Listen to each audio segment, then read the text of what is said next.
On page 8, we talk about the content of physical education. What are the guidelines? What are the standards that a teacher has for each subject area in order for these students to be successful? So I want you to know content standards are the framework of any program because they determine the focus and the direction of instruction. Everybody in the state of Louisiana wants to have the same focus and the same direction for each subject area. I also want you to know that the physical education content standards are taught nowhere else in the school curriculum. Nowhere else are you going to have anything taught about skills or social attitudes and awareness. So it's important that we do teach the content standards for physical education. Now, what we see here is that SHAPE, which stands for the Society for Health and Physical Education, is actually the national physical education organization in the United States that has come up with these 5 standards for every student to be physically literate. These standards actually describe what it is to be a physically literate individual.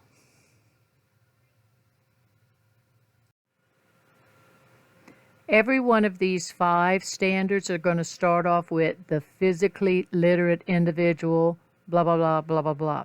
These national standards correlate with our Louisiana standards. We have the exact same standards as what you see here. And, by the way, I have a 13-minute video on a separate lecture on how to understand the numbers, the sequence and such for the content standards, benchmarks, GLEs for Louisiana. You need to watch that video so that you can understand and not be so lost whenever you're going to have to include these content standards and GLEs in your lesson plan. So what is standard number 1? What is the main focus? And as far as I'm concerned, the main focus is all about motor skills and movement patterns. So what exactly do we mean by that? On page 9 in our book, they talk about the movement concepts, which is what movement patterns is what they referred to in standard 1. Body and space awareness. As far as for our body, awareness of our body parts, knees, elbows, heads, nose, ears, feet, whatever it may be. But space awareness is where we want them, like we have a formation called scattered formation. Well, we're not going to use that term with the little elementary kids, but what are we going to do with the little pre-K, kindergartners, and first grade? Spread your wings. We tell them to spread their wings. We tell them to get their arms spread out wide, horizontal to the floor. So spread your wings, and we move our wings. So you'll see me doing that in class in the gym. But this is scattered formation, space awareness for the students to understand how to not be all cluttered together. The qualities of movement is another one. How fast, slow, and things of this nature. And then the relationships. This is all in chapter 15. Also in standard 1, they talked about motor skills. So these are the fundamental motor skills that I want you to know.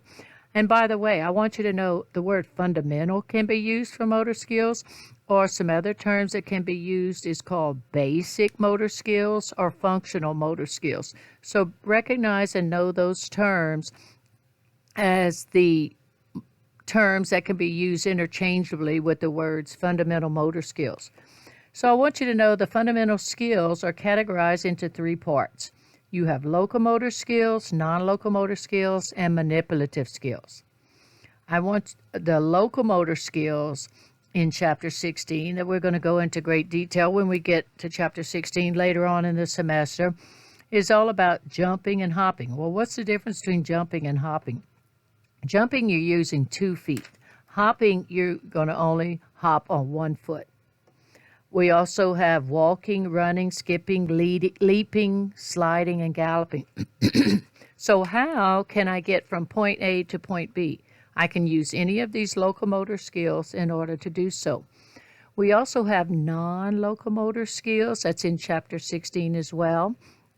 And I want you to know these examples also for non-locomotor skills: bending, stretching, pushing and pulling, balancing, rolling, curling, twisting, turning, and bouncing. So be familiar with the locomotor skills and the non-locomotor skills. Manipulative skills is the third type of fundamental motor skill, and the root word of manipulative is manipulate. Well, we have to have an object in order to manipulate. So I want you to know all of our manipulative skills are developed by handling some type of object. Some type of object.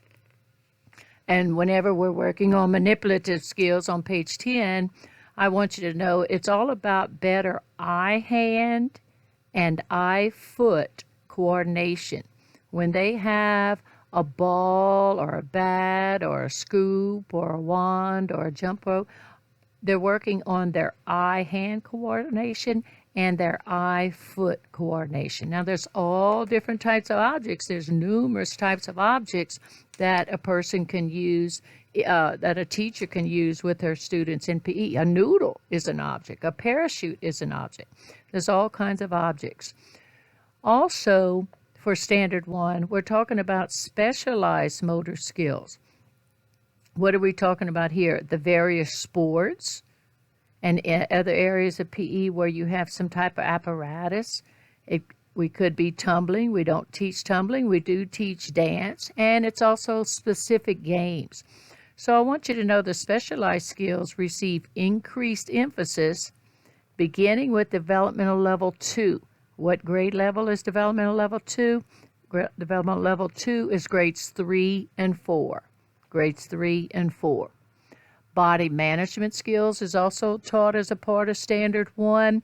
That's in Chapter 18. Agility, balance, flexibility, coordination. Rhythmic movement skills is Chapter 19, and that's your music.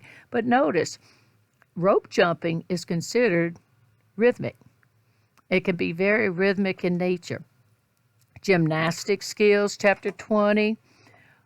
Cooperative skills in Chapter 21,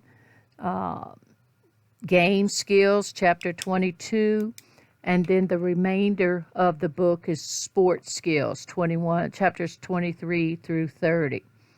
So almost everything you do in PE correlates with Standard 1. You're going to repeat these standards over and over and over again. You can use them numerous times. You can use them almost every day. But every GLE has to be used at least once, has to be taught at least once, and has to be present in at least one lesson plan one day throughout the 180 days out of the school year. Standard 2. So what is the difference between Standard 1 and Standard 2? Standard 1 was all about motor skills and movement patterns. What is Standard 2 about? Standard 2 is about concepts, principles, strategies, tactics to movement. So it's basically helping the students understand what, where, and how the body can move. We want to get our students to be self-directed learners. What does that mean? They innately want to do better. So we want to show them how to do it, and they evaluate their own performance and self-correct themselves in order to get the technique done correctly. How do we do that? There's 2 R's in math, listen to me, in math, in PE. Repetition and refinement. Repetition and refinement. We always want to do that over and over and over again. It might be with different objects or different strategies and such, but repeat, and then hopefully teaching them how to get better at it. Okay, we're at standard 3 now. Standard 1, we said, was motor skills and movement patterns. Standard 2 was about concepts, principles, and strategies on how to move and their performance. Now, on standard 3, what's different about standard 3? We want to get our students to show that they have the knowledge and skills so that they can be healthy. How? Through physical activity and fitness. Yes, physical activity and fitness are included in this one standard, but they are so vastly different. We want the students to be physically active the majority of the time, but physical fitness is indirectly correlated with physical activity. That some people think of physical fitness as being able to do X amount of push-ups or sit-ups or be able to run a mile or something in a certain amount of time. Our goal is to get them more physically fit than they were when they first got to us at the beginning of the year. But these two are so vastly different. So teaching our students how to monitor or recognize how much personal physical activity they're doing, or to plan some meaningful activity programs, helping our students to make informed decisions about physical activity, that's one of our goals. So, Solace, I want you to know about Solace. Back in 1994, Solace classified the factors. We have factors that influence people to be active. And these 4 factors are psychological factors, social factors, physical, environmental factors, and biological factors. So let's talk about these 4 factors. I want you to know a major role of physical education is to foster the determinants of active living. What does that mean? What is going to determine that a person will be active? Well, I want you to know the psychological determinant of the 4 is the most powerful one to determine if a student's going to be active. If a student enjoys being active, if a student enjoys PE, then it will most likely increase. This enjoyment will continue to increase if the student is proficient in the activities that they are doing. Most people don't like to participate in activities unless they feel confident about it. So we need to introduce and show these skills to the students in childhood so that they later on that they will have been introduced to it and they'll refine those skills.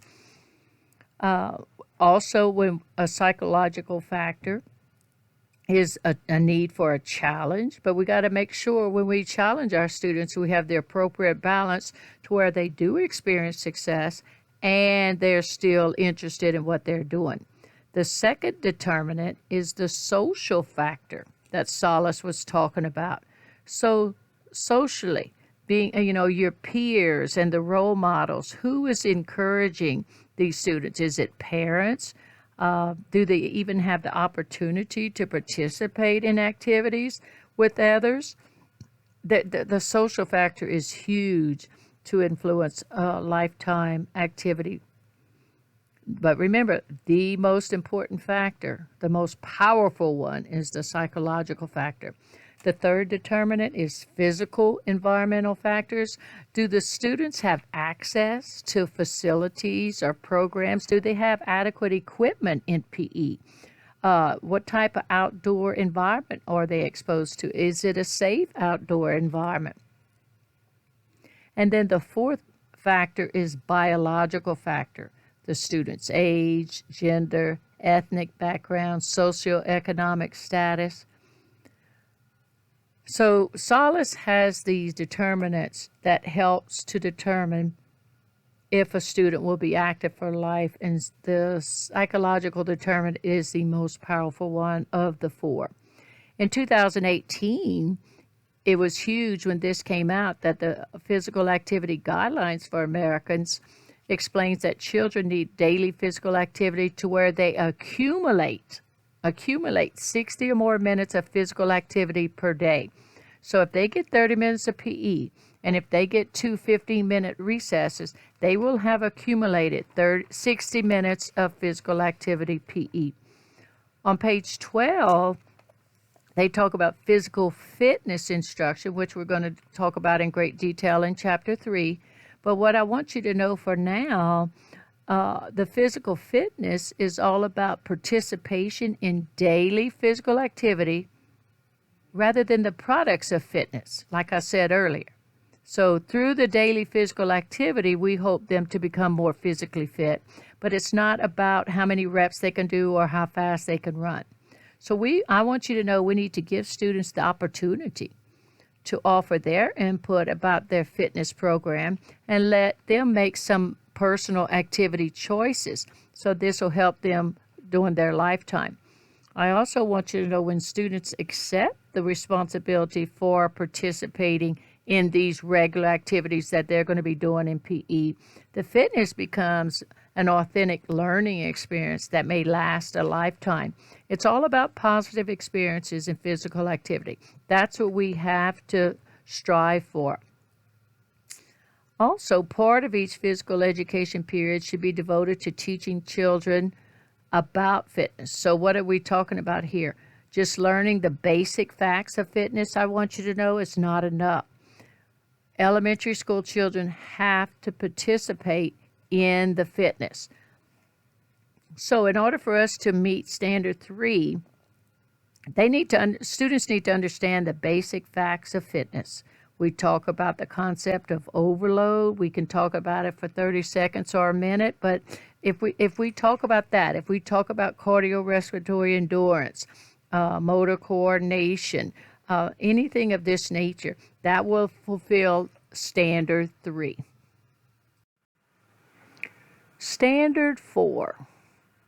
What is different about Standard 4? Standard 4 is about responsible personal and social behavior, showing that they respect themselves and they respect others.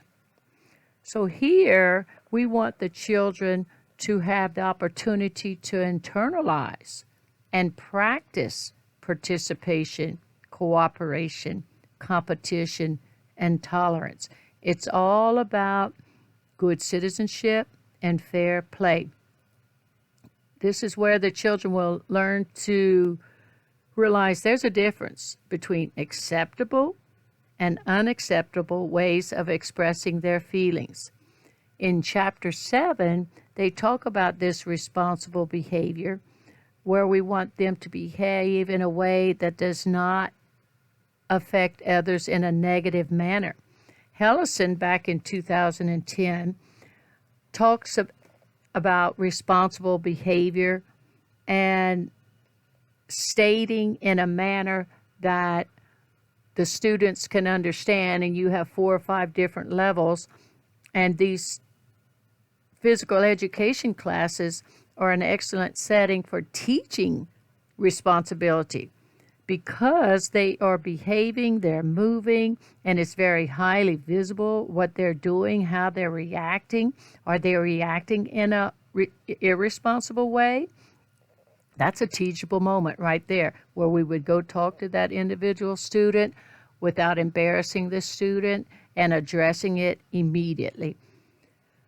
Also, this particular standard talks about conflicts and how they must be resolved non-violently, and that's in Chapter 7. In PE, we want cooperation. So we want to teach cooperation. We want them to be included in every game. The competitive games require cooperation, fair play, and respect for teammates.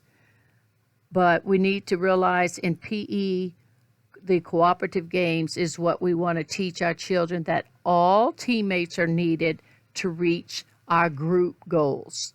They get exposed enough to competition and other type of play. In elementary PE, we want to focus on cooperation and not competition.